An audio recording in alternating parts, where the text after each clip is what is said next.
Can a single prayer change the course of history?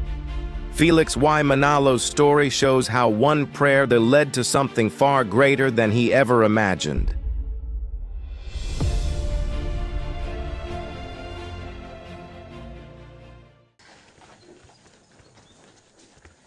Peles, ano na naman bang iniisip mo? Hindi ko pa rin matagpuan ang releyong lubos na sumasalig sa Biblia. Ngunit hindi maaaring walang tunay na reliyon. Ano ba yung sinusulat mo?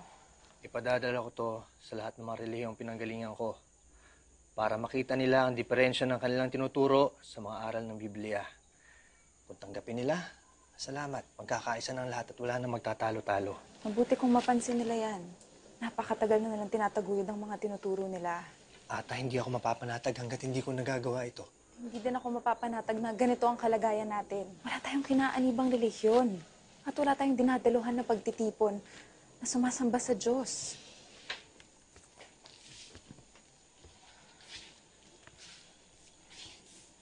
Ata, magtiis na muna tayo. Habang puspusan kong pinag-aaralan ito. Gahanda muna akong pananghalian. Sige, huwag mo muna akong gambalain. Lalabas na lamang ako kung may kailangan ako o kaya pag natapos ko na ito.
Panginoon kong Diyos, bakit mo ipinaunawa sa akin ang mga katotohanan ito?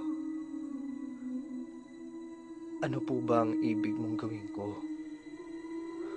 Alam mong hindi ko matitiis na hindi ito ihayag sa mga tao.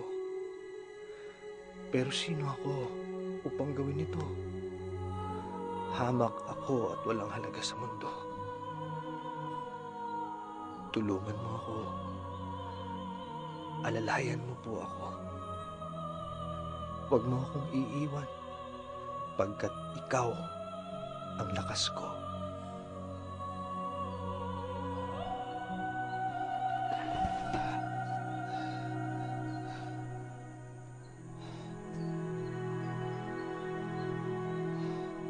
Ata!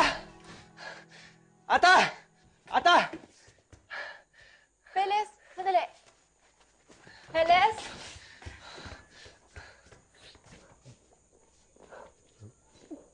Naku, akala ko kung anong nangyari sa'yo. 3 araw at 3 gabi ka nagkulong sa kwarto. 3 araw at 3 gabi? Oo. Ni hindi ko man lang namalayan ang paglipas ng oras. Buhos na buhos ang loob ko sa mga ginagawa ko. Eh, ano, natapos mo ba? Oo, alam ko na ngayon ang kahulugan ng tunay na reliyon. Tsak na matutuwa yung mga kasama ko sa pinanggalingan ko reliyon kapag ka napakinggan nila.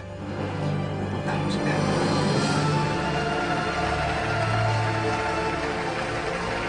From one prayer came a mission, and from that mission, a church that continues to inspire millions today.